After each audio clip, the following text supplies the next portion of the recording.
High বন্ধুরা, আমি আবারও তোমাদের সামনে চলে এসেছি নতুন ভিডিও নিয়ে। আশা করছি তোমরা সবাই খুব ভালো আছো। তো আজকে তোমাদেরকে এমন একটা জায়গায় নিয়ে যাব যেই লোকেশনে তোমাদেরকে এর আগে কেউ নিয়ে যায়নি বা তোমাদের সামনে কেউ তুলে ধরেনি। আজকে আমি তোমাদের নিয়ে যাব জিয়াগঞ্জে। এটার তো ইতিহাস অনেক আছে, তবুও এটাকে অনেকেই অরিজিৎ সিংয়ের শহর নামেও জানে, অনেকেই চেনে এই জায়গাটাকে। তো আমরা আজকে চলে গেছিলাম মুর্শিদাবাদের ডিস্ট্রিক্ট মিউজিয়ামে, যেটা অবস্থিত আছে জিয়াগঞ্জে। তোমরা যারা মুর্শিদাবাদের হাজারদুয়ারি ঘুরতে আসো তারা শুধু হাজারদুয়ারি, কাঠগোলা এসব ঘুরেই চলে যাও, কিন্তু জিয়াগঞ্জ, আজিমগঞ্জে অনেক কিছু ইতিহাস আছে যেগুলো তোমরা জানো না বা তোমাদের সামনে কেউ তুলেই ধরে না। তোমাদেরকে যারা গাইড করে তারাও কিছু বলে না। তো এবার যদি তোমরা মুর্শিদাবাদে ঘুরতে এসো তাহলে অবশ্যই জিয়াগঞ্জ আর আজিমগঞ্জে এসো। এখানেও অনেক হিস্ট্রি আছে, তোমাদেরকে বলবো, তোমরা দেখবে ভিডিওগুলো, অসুবিধা নেই, আরও আসবে নেক্সটে ভিডিও। তো তোমাদেরকে একটু এই মিউজিয়ামের ব্যাপারে আমি একটু বলে দিই।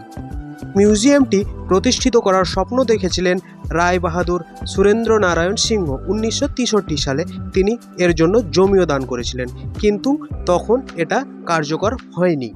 এই রায় বাহাদুর সিংহের ব্যাপারেও তোমাদের জানাবো, তোমরা ভিডিওর সঙ্গে থেকো। রিসেন্টলি 2018 সালে গভর্নমেন্টের সহায়তা ও আর্কোলজিস্ট ডিপার্টমেন্টের সহায়তায় এই মিউজিয়ামটি প্রতিষ্ঠিত হয়েছে মডার্ন আর্কিটেকচারের সঙ্গে। তোমরা দেখতেই পাচ্ছ ভিউটা। তো এইখানে এখন 3খানা কেবিন স্টার্ট আছে, রানিং আছে। 3খানা কেবিনে অনেকগুলো ঐতিহাসিক জিনিসপত্র রাখা আছে, যেগুলো পাল ও সেন সাম্রাজ্যের বিভিন্ন ঐতিহাসিক উপকরণ, যেগুলো কালেক্ট করা হয়েছে মুর্শিদাবাদের বিভিন্ন প্রান্ত থেকে বাই দি ডিপার্টমেন্ট অফ আর্কোলজিস্ট। তো এই জায়গাটি এখনও 2টো ইউনিটের কাজ চলছে, সেই জন্য আমরা ভিতরে 2টো ইউনিট ঢুকতে পারিনি। তোমরা হয়তো পরবর্তীতে যখন যাবে তখন ভিতরে গিয়ে ঢুকতে পারবে 2টো ইউনিটে। তো টোটাল 5টা ইউনিট হয়ে যাবে। আর তোমরা এই জায়গাটা অবশ্যই এসো।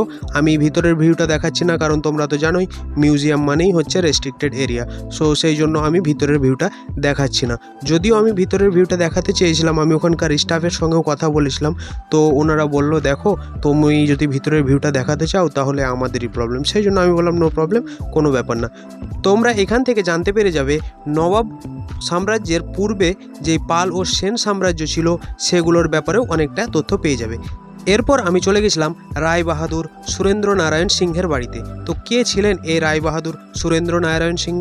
তিনি ছিলেন একজন সঙ্গীত শিল্পী ও স্বাধীনতা সংগ্রামী, এবং তিনি বিভিন্ন সেবামূলক কাজেও যোগ দিতে পছন্দ করতেন। তিনি অনেক সেবামূলক কাজও করেছেন। তিনি একজন জমিদারও ছিলেন। এই বাড়িটি যেটা তোমরা দেখতে পাচ্ছ, এই বাড়িটি একদম সাজো সাজো রব হয়ে সেজে ওঠে রাখি পূর্ণিমা ও দোলযাত্রার সময়।